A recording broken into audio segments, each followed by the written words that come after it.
Welcome to Daily Speaking English Podcast, where we make learning English simple, fun, and effective.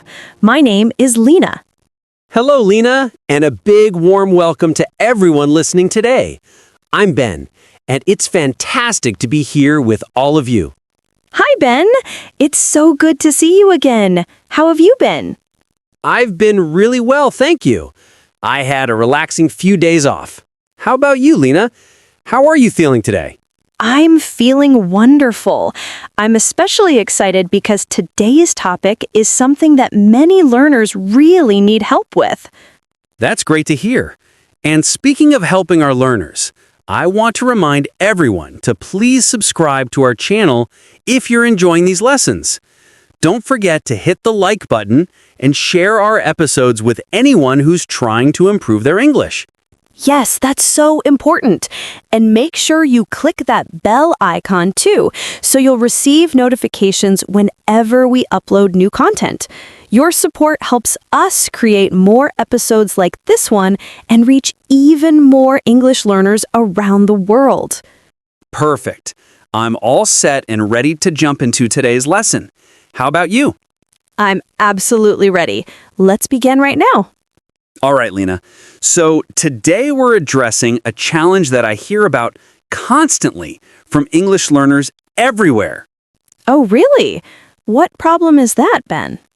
It's this frustrating situation where people say, I can understand English perfectly when I listen, but I just can't speak it. Oh, yes. That's such a common problem. So many learners tell me the exact same thing.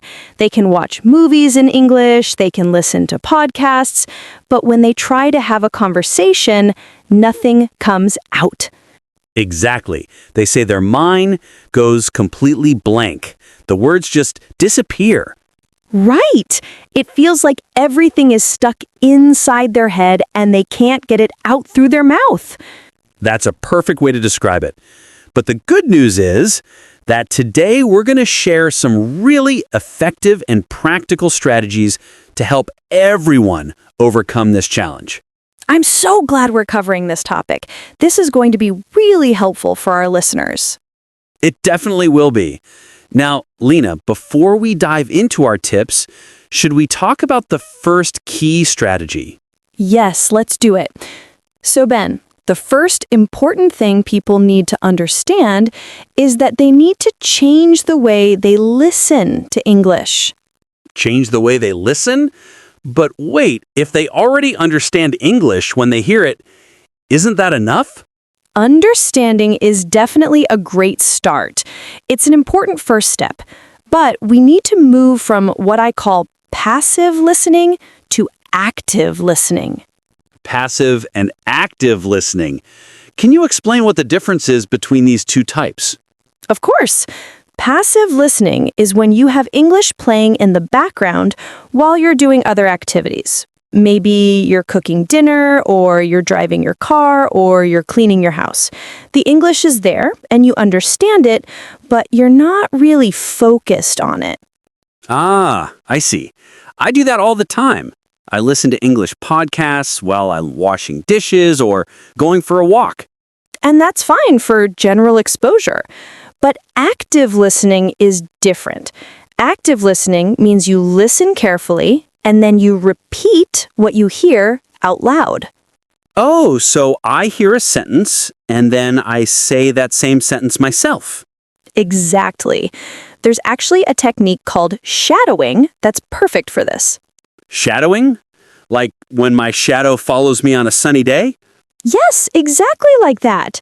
You become the shadow of the speaker. So when you're listening to a podcast or watching a video, you try to repeat what the person is saying at almost the same time they're saying it. At the same time, that sounds really challenging. I'm not sure I could do that. It can be difficult at first, so you can start with an easier method. Listen to one sentence, press the pause button, and then repeat that sentence out loud. Okay, so the pattern is listen, pause, and repeat. That sounds much more manageable. Right. And as you get more comfortable and confident with this practice, you can try speaking along with the person without pausing. It's okay if you make mistakes or can't keep up perfectly. I understand now. So instead of just hearing the English passively, I'm actively producing the English myself. I'm training my mouth to make the sounds and follow the rhythm of the language. You explained that beautifully, Ben. Yes, it trains your ears and your mouth to work together as a team. This is such an important connection for speaking. That's an excellent first tip. Active listening and shadowing. I really like this idea. What's the next strategy? The next tip is to create what I call your English thinking time or your English mode. My English mode? What does that mean? Is it like becoming a different person? Sort of. It's a specific time during your day when you switch your brain to think only in English, not in your native language. Only think in English? But that's so difficult. My brain naturally wants to think in my first language because it's easier and faster. I know it feels hard at first, but you can train yourself to do it. The best way to practice this is to talk to yourself out loud in English. Talk to myself? Won't people think I'm a bit strange if I'm walking around talking to myself? You can do it when you're alone at home. Just describe what you're doing as you're doing it. We call this narrating your actions. Narrating my actions? You mean like telling a story about what I'm doing right now? Exactly. For example, when you're in your kitchen making breakfast, you can say things like, "Okay, I'm making coffee now. I need to get a clean cup from the cupboard. Where did I put the sugar? Oh, here it is." Oh, I can try that. Let me practice right now. I'm sitting in the recording studio. I'm talking with Lena about English learning. I'm feeling happy and excited to share these tips with everyone. Perfect. See, you're doing it naturally. It might feel a little silly or awkward at first, but it's incredibly effective for improving your speaking. Why does this technique work so well? Because it forces your brain to actively search for English words and create English sentences. You're not just understanding someone else's English anymore. You're producing your own English in real time, which is exactly what you need to do in a real conversation. Oh, so my brain is getting a workout. It's like exercise for my English speaking muscles. It's preparing me for actual conversations where I need to think quickly. That's exactly right. Try doing this for just 5 or 10 minutes every single day. That's your personal English mode time. All right, I'm going to try this. So now I'm doing shadowing exercises and I'm talking to myself in English. But Lena, what happens if I don't know the right words? I get stuck because I'm searching and searching in my mind for the word I need. That's a really important question, and it leads us perfectly to tip number 3.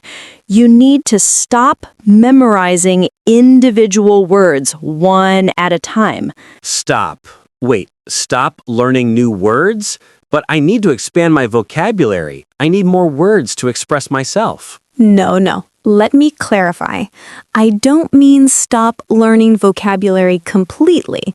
What I mean is stop memorizing long lists of single, isolated words like cat, dog, tree, house, book. But isn't that how we build vocabulary, by learning individual words? That method isn't very helpful for speaking fluently. Instead, you should learn what we call chunks of language. Chunks? Like a chunk of chocolate or a chunk of bread? I like those kinds of chunks too, but in language learning, chunks are groups of words that naturally go together. They're common phrases and expressions that native speakers use all the time. Can you give me some examples of these language chunks? Sure. Instead of just learning the word point, you should learn the complete phrase, "That's a good point." Oh, that's a good point. I can use that whole phrase in a conversation without thinking about grammar rules. Exactly. Or instead of learning the word mean by itself, learn the chunk, you know what I mean. You know what I mean? These are like ready-made building blocks for speaking. Yes. Here are more examples. Let me think. That's interesting. I see what you're saying. To be honest, These are fantastic. They're like tools that are already prepared and ready to use. I don't have to construct the sentence from scratch every time. I can just grab the chunk and use it. exactly right. And these chunks give your brain a little break while you're speaking. While you're saying the chunk, your brain has time to think about what idea you want to express next. Oh, these are like shortcuts to sounding more fluent and natural. I love this approach. So the key is to learn chunks and phrases, not isolated single words. Yes. Now, here comes the next tip, and this might be the most important one of all. Okay, I'm listening carefully. You absolutely must practice speaking English every single day. Every day without exception. Every single day. Oh, Lena, that sounds really difficult. I have a busy job. I have family responsibilities. I get tired in the evenings. I'm not sure I can find the time. It doesn't need to be a long time. You don't need to practice for an hour. Even just 5 minutes is enough, or 10 minutes if you can, but it has to be every single day. So 5 minutes of daily practice is actually more effective than studying for 2 or 3 hours once a week? Yes, much more effective. Speaking English is a physical skill, just like playing a musical instrument or playing a sport. You need to practice regularly and consistently to maintain and improve that skill. It keeps your English speaking ability active and strong, like exercising a muscle at the gym. Perfect analogy. But then the question becomes, who should I practice speaking with? Where do I find conversation partners? Right, exactly. I feel shy about speaking. I don't live in a country where people speak English around me. I don't have anyone to practice with. You can practice by talking to your phone. My phone? But my phone doesn't talk back to me or have conversations with me. You can use the voice recording app on your phone. You record yourself speaking English. Oh, no, I really don't want to do that. I hate listening to my own voice. I'll hear my mistakes and my accent, and I'll feel embarrassed. Please don't feel that way, Ben. Your accent isn't bad or wrong. Your accent is simply part of who you are. Recording yourself is actually one of the best practice tools available. How does it work? What should I say when I'm recording? You can ask yourself a simple question and then answer it. For example, you could ask yourself, what did I do today? And then I press record and answer the question. Like, today I woke up at 7 o'clock. I felt a little tired. I went to work and had meetings. I ate a salad for lunch. Perfect. And then after you finish recording, you listen to it. And what happens when I listen to myself? You'll notice some things you did really well. And you'll think, oh, I said that sentence very clearly and correctly. And you might also notice some things that were difficult. And you'll think, I struggled with that word. I need to practice saying it more. So I become my own teacher and coach. I can identify my own strengths and weaknesses. Exactly. And the wonderful thing is, there's no pressure or stress. Nobody else is listening or judging you. It's just you and your phone practicing privately and safely. Okay, I can see why this would be helpful. It sounds a little scary to hear myself, but I understand the benefits now. You'll get used to it quickly. And here's another fun practice method that's similar. You can do something called role-playing. Role-playing, like acting in a theater play? Yes, similar to that. You imagine yourself in a specific situation. Maybe you're ordering food at a restaurant, or you're checking in at an airport, or you're having a job interview. And I just talk to the air? I have a conversation with nobody? Yes, you can talk to your wall, or talk to your pet, or talk to yourself in the mirror. You pretend you're in that situation. You can even play both roles in the conversation. Let me try this right now. "Good evening, welcome to our restaurant. What would you like to order tonight?" And then I respond, "Hello, thank you. I would like to order the chicken pasta, please." And then back to the waiter, "Excellent choice. And what would you like to drink?" And back to me, "I'll have orange juice, please." That's wonderful, Ben. See how fun it is? It is fun, and I can see how this prepares my brain to respond quickly in English. When I'm in a real restaurant situation, my brain will already know what to say because I've practiced it. Exactly. Your brain won't freeze up because you've already rehearsed this type of conversation. You've trained yourself to think and respond in English automatically. I really love this technique. It trains my brain to improvise and think on my feet. Now, we need to address something really important. The biggest fear that stops people from speaking. Oh, yes, the fear of making mistakes. That's the one. This is huge. So many people don't speak because they're terrified. They're afraid their grammar will be wrong, or they'll use the wrong word, or people will laugh at them. I know this fear affects almost every single language learner, but I want to share something really important with everyone. What is it? Please tell us. Mistakes are not your enemy. Mistakes are actually your friends and teachers. My friends? No way, Lena. Mistakes are bad. They're embarrassing. They're the red marks on my test paper that make me feel like I failed. That's a common belief, but it's not true when it comes to learning to speak a language. In speaking practice, mistakes are actually good and helpful.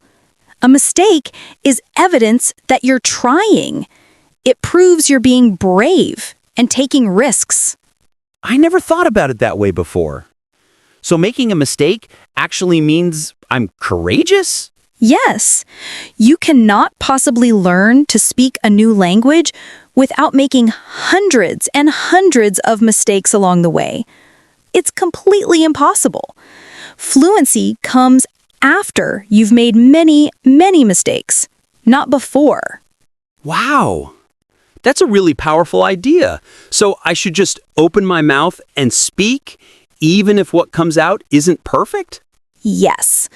The goal of communication is understanding, not perfection. If the other person understands what you're trying to say, then you succeeded. Communication, not perfection. I'm going to remember that phrase. It takes so much pressure and anxiety away. Did the person understand your message? Did they understand your meaning? If yes, then you did an excellent job, even if you made some grammar mistakes or pronunciation errors. That completely changes my mindset. Okay, I'm going to try to be brave and accept that mistakes are part of the learning journey. Please do. And that brings us to our final important tip. To stop freezing when you speak, you need to practice responding quickly. Responding? You mean answering questions and replying in conversations? Yes, exactly. Listening and understanding is wonderful, but real conversation is a two-way exchange. It goes back and forth. Listen, speak, listen, speak, listen, speak. Right, and that's the challenging part, the speed of it. In a real conversation, I don't have 5 minutes to think about my answer. I need to respond quickly, and that's when my brain freezes. You're exactly right. And that's why you need to specifically practice this skill. You can use artificial intelligence tools like chatbots on your phone or computer. You ask the AI questions, and it asks you questions back, and you must answer. Oh, so I'm training my brain to respond quickly without so much thinking time. Yes. Or you can find a language exchange partner, someone else who's learning English, or you can find a teacher or tutor. The important thing is to train your brain to reply and respond, not just to listen passively. So listening is passive, but responding is active. I need to activate my speaking ability, not just my listening ability. Perfect understanding. This all connects together. Active listening through shadowing, active thinking through your English mode, and active responding through conversation practice. You're right, Lena. It's all connected. These tips create a complete system. The English knowledge is already in my head because I can understand it. These strategies are the bridge that helps me move that English from my ears and brain to my mouth. That's a beautiful way to express it, Ben. Wow, Lena, these tips have been so helpful and practical. I feel really motivated now. I feel like I actually can overcome this problem and start speaking more confidently. You absolutely can, Ben.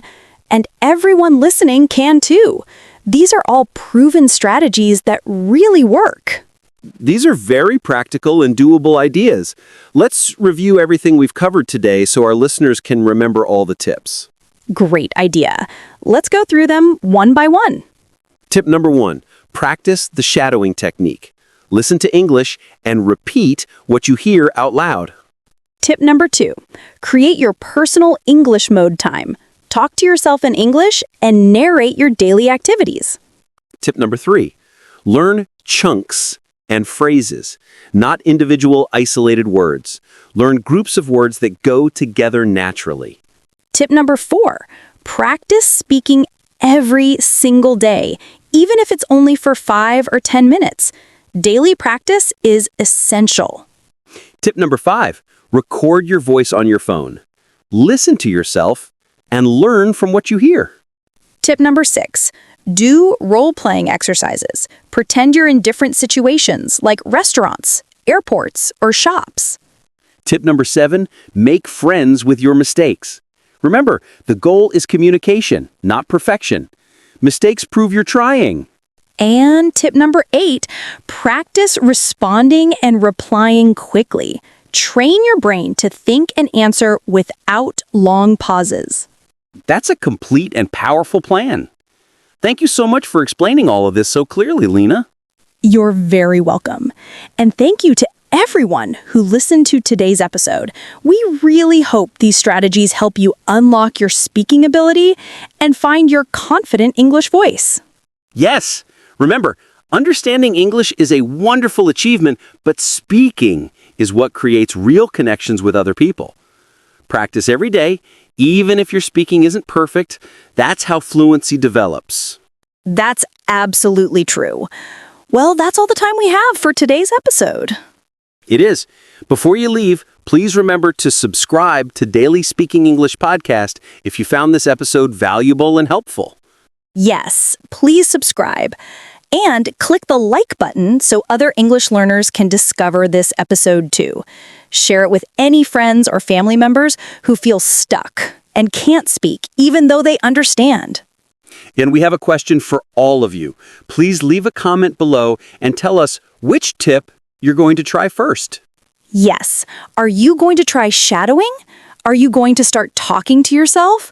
Are you going to record your voice? Let us know in the comments. We love reading what you write. We really do. Reading your comments is one of our favorite things. Thank you all so much for being part of our learning community. Thank you for joining us today. We'll see you in the next episode with more helpful English lessons. Until next time, everyone, keep practicing and keep believing in yourself. Goodbye. Goodbye for now. Remember to listen to this episode multiple times. Each time you listen, you'll understand the tips more deeply and remember them better. Repetition is the key to learning and improvement. The first time you listen, just focus on understanding the main ideas. The second time, think about which tips will work best for your personal situation. The third time, start planning how you'll use these tips in your daily life. Make the practice personal and relevant to you. If you work in an office, practice office conversations. If you're a student, practice classroom language. If you love cooking, narrate your cooking in English. Make it fun and connected to your real life. That's how you'll really improve and feel more confident. You're doing amazing work, and we're so proud of your dedication to learning. Keep going and don't give up.